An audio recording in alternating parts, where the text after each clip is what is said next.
In this process, we really want to make the most of our time, so really using the behavioral profile to screen our applicants to only hire those people that will know they'll like the job and the duties involved with the job that composes the bulk of their day each day is very, very key.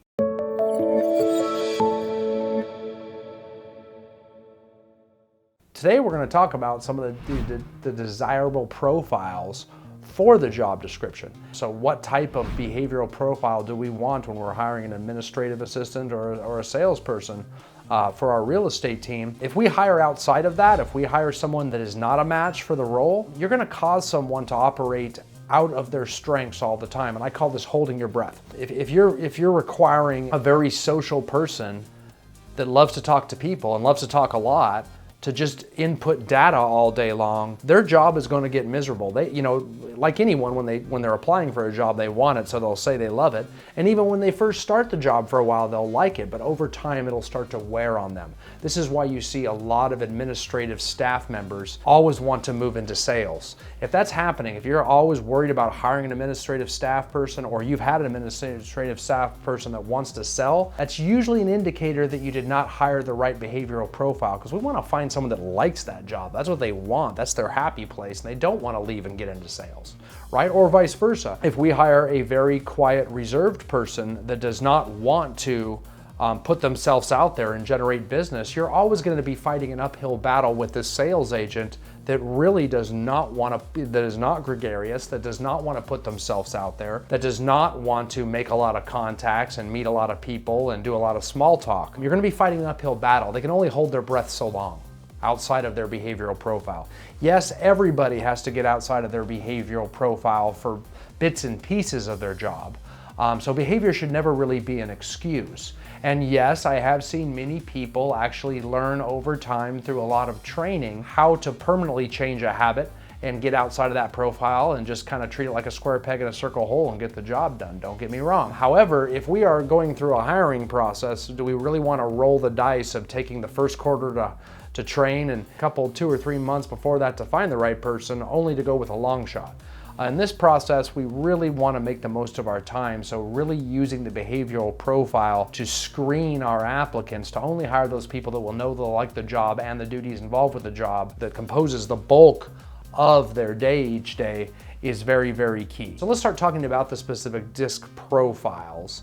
And those 4 profiles are the D, the I, the S, and the C. And first we have to understand a little bit more about how DISCs are scored. Typically you're not just one profile. It does happen, but DISCs are scored on a percentage base, right? So if you might be a 75% D behavior and a 60% I behavior, what I'll refer to as the midline is the 50% line.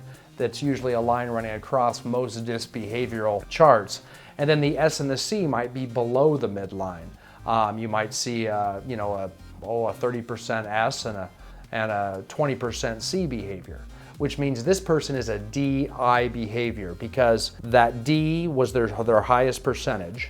So they lead with their D behavior. That behavior will show up the most, followed by the I, which is still above the midline, and we're not going to see much of the S and C because they're well below that 50% line. Sometimes you'll see 3 behaviors sneak above the line. Usually one of them is very close to the midline, just barely inching above the 50% line. So it doesn't take much to make that actually one question answered the wrong way might make that drop below the midline. So typically we refer to someone with 2 behaviors. We prefer them a DI, an ID, an SC, a CS, a SI, an IS. So we refer to people from both, and the first letter you use is the more prominent profile there, right? And then we look at those percentages to see how pronounced each behavior is. Like a D behavior that's 98% is going to show up a lot stronger. You're going to see it, you're going to feel it, you're going to know it, compared to someone who leads with a D behavior that's a 67%.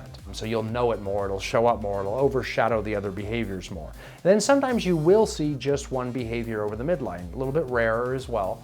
But you might see someone who's just an I, right? And the D, the S, and the C are all below the midline, and that's fine. You're just an I behavior. That's true. It happens, but it is rare. Typically, we see 2, one more pronounced than the other.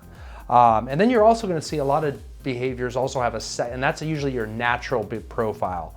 And that's the one we want to pay attention to the most, is your natural profile. Some DISC assessments will call it your core inner self profile, and that's the one we want. That's how you are naturally. Most of them will also have a secondary chart or a secondary profile for some sort of adapted profile. And the adapted profile is how they're adapting right now, is how they want to be or how they see themselves, possibly for a particular role or job they're doing. And if there's a big difference between the two, we can actually tell that they are actually really morphing and holding their breath outside of their profile and changing their natural profile, trying to set a habit. I don't put as much weight on that ever. I put almost all my weight on the natural profile. But if I see some discrepancies or concerns with it, I might look over at the natural profile to kind of break ties. Like if someone's behavior, two profiles, like let's say we had that DI and they're both really close, I want to say which one do they lead with more, the D or the I? I might look at the adapted to see which one's higher there, and that will break the tie for me. Or if I'm concerned because I'm looking for an SC profile and I see they also have an SC, but that I is above the midline too. I'm like, oops, I don't want that I in my profile. Then I'll look at the adapted and see if the I drops in adapted. So I use it to kind of break ties that are close, but I don't lean on it heavily. So understand that's the difference between your natural and your adapted profile, depending on what the DISC assessment you're using calls them. Thanks again for your time.